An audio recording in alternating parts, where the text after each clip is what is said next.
Hello everyone. In this video, I'm going to talk about the Voting Smart Contract app available on the Zua platform. Let's dive in. Voting in almost any context requires a strong focus on fair presentation and equal rights. Voting if on a blockchain can be verified immediately after it has been completed, so officials could be certain that the votes have been counted correctly.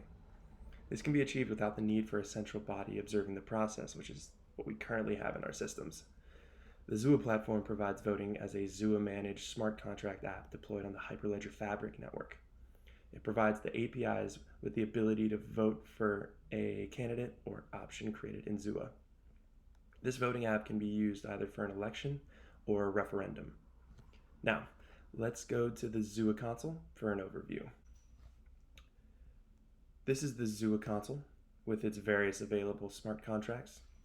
Because this is a demonstration of the voting app, I'll select Create on the voting card.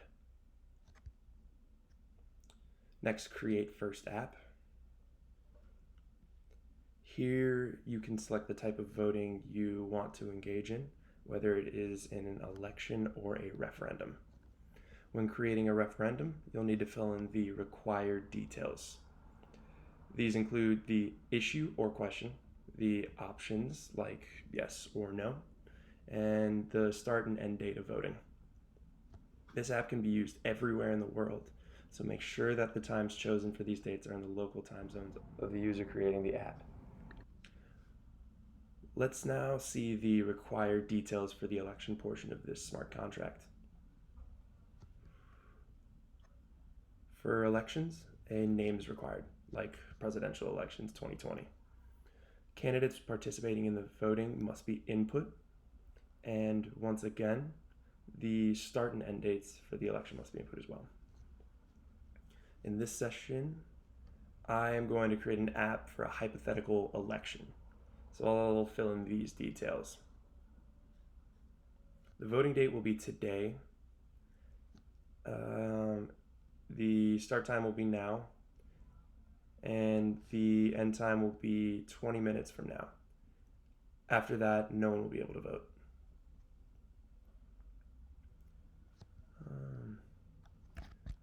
Let's push the app. So click on Create.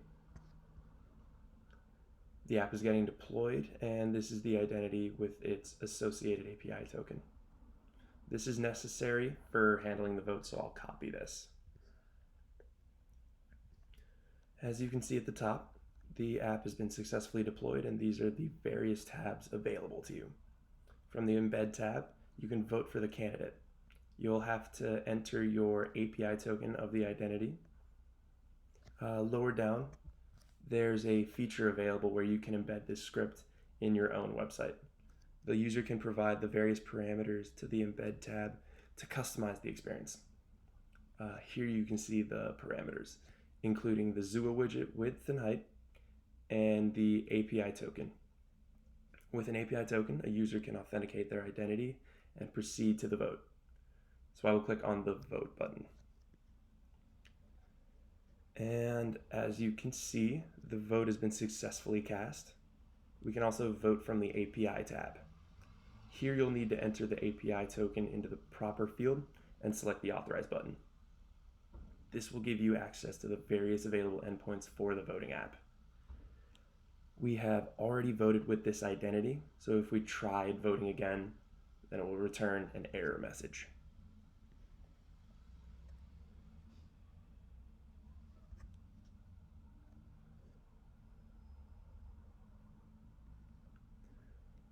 There's a 403 response code, so the vote was not recorded.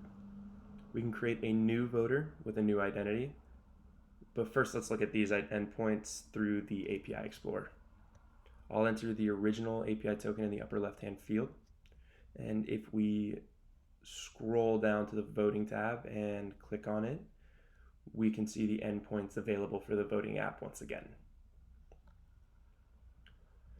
Let's enroll a new voter via this endpoint.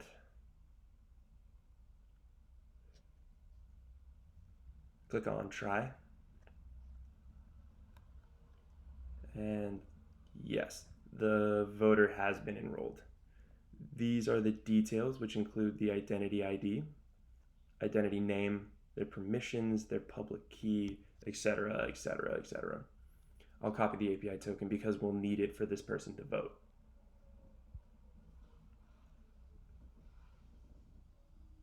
I'll enter this new API token in the upper left-hand field, and let's vote in this election. Let's vote for candidate 2 and click on try.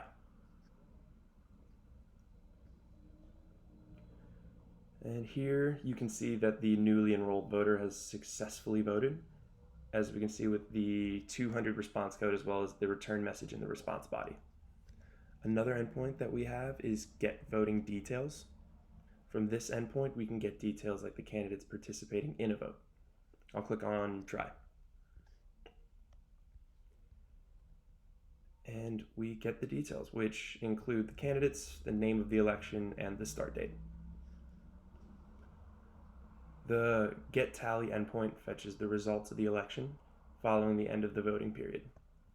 If we use the get tally endpoint before voting is done, that will return a message that tells you when the results will be declared. Stated bluntly, you can only get the result when the voting period has finished, of course. Okay, the voting period has now hypothetically ended, so we can get the results.